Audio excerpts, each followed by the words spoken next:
Welcome to Taboo Eminent channel. The secretive world of medieval alchemy is explored, delving into its true purpose beyond the mythical search for gold. Its profound influence on the development of modern chemistry and medicine is revealed, offering a fresh perspective on this often misunderstood historical practice.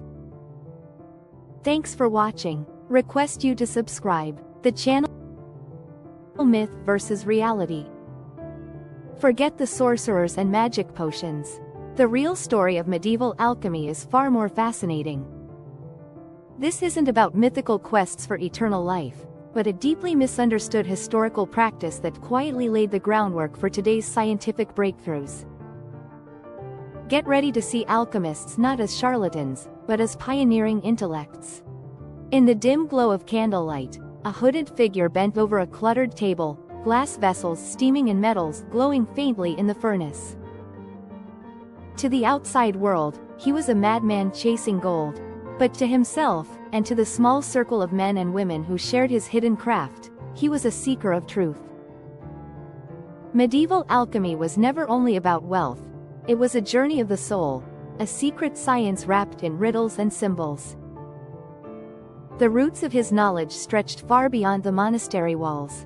From dusty Greek scrolls came the belief that all things were born of earth, air, fire, and water. From Egypt and Alexandria flowed the dream of the philosopher's stone, a substance that could heal the body and perfect the spirit. From the Islamic scholars of Baghdad and Cordoba came the discipline of careful experiment, the art of distilling vapors and refining metals. By the time these teachings reached Europe, they carried the weight of centuries of hidden wisdom. Yet he could not write plainly of what he learned. Instead, he cloaked his discoveries in strange symbols: serpents devouring their own tails, lions consuming the sun, birds rising from flames. To the uninitiated, they looked like myths or madness. To his fellow adepts, they were recipes, instructions, and philosophies encoded in allegory. The secrecy was not only tradition, it was protection. Too much openness could mean accusations of heresy, or worse, the greedy grasp of kings who wanted only gold and immortality. But gold was not the true goal. When he spoke of turning lead into gold, he whispered also of turning the flawed human soul into something shining and pure. The furnace was both laboratory and chapel, the transformation of metals a mirror of the transformation of man. Some of his colleagues focused on medicine, crafting tinctures to heal the sick. Others devoted themselves to theory, convinced that the world itself was a divine manuscript written in the language of alchemy.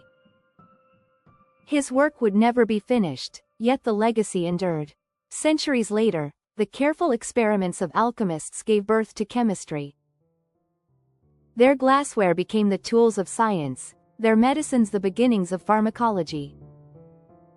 Even Isaac Newton, the great architect of physics, filled secret notebooks with alchemical formulas, still chasing mysteries that seemed to hover just beyond human reach. And so the medieval alchemist remains a shadowed figure, part scientist, part philosopher, part mystic. Not the caricature of a fool lusting after gold, but a seeker who believed that in changing matter, one might also change the soul. The story of alchemy, untold for so long, is the story of humanity's restless desire to know what lies behind the veil of the visible world. Perfect! Let's deepen the storytelling and let it read more like a historical fiction narrative while keeping the heart of alchemy's history alive. Here's an expanded version. The year was 1325, and the monastery at the edge of Cologne was quiet, save for the faint crackle of fire behind a locked wooden door. Brother Matthias, a man of frail build and sharp eyes, leaned over a copper alembic as vapors curled upward, condensing into droplets that slid down the glass. To the brothers who prayed in the chapel, he was an eccentric who dabbled in strange arts. But within his cell, he felt himself standing on the threshold of creation itself. His master, a traveler who had once studied in Cordoba, had passed on manuscripts filled with symbols and allegories: dragons consuming their tails, sons swallowed by lions, birds reborn in flame. They were more than metaphors. They were coded instructions, a language that only the initiated could read. Each page whispered of a hidden unity in all things, the promise that base metals might be refined into gold, and that the human soul might follow the same path of transformation. His days were spent in secrecy. He rose before dawn to chant with his brethren, but while others tended the gardens or copied holy texts, Matthias slipped back into his chamber to grind powders, to heat crucibles, to watch the reactions of mercury and sulfur. He believed, as many before him had, that nature herself longed for perfection, and that the alchemist's duty was to guide her toward it. Lead was not merely dull metal, it was an unfinished form of gold, waiting to be coaxed into brilliance. Yet the risks were great. The church had grown wary of those who delved too deeply into hidden arts. Rumors of summoning demons clung to the word, alchemy. If discovered, Matthias could lose not only his manuscripts but his life. Still, the danger only sharpened his devotion.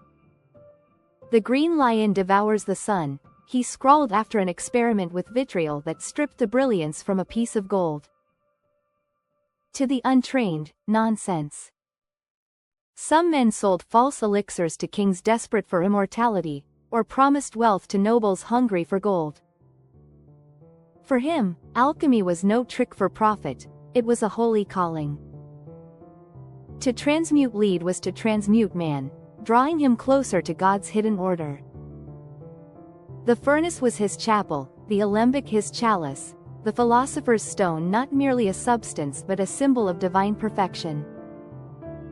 Years passed, and still he labored in silence, his hair whitening, his hands blackened by smoke and ash. Though he never found the stone, Matthias left behind notebooks filled with strange diagrams and careful experiments, records of sublimation, distillation, and crystallization. Long after his death, others would find them. And so the story of Brother Matthias faded into legend. They were not fools chasing gold, but dreamers who believed the world itself could be perfected, if only one had the courage to uncover its secrets. The untold truth. Medieval alchemy wasn't a misguided superstition. It was a bridge between magic and science, mysticism and rationality.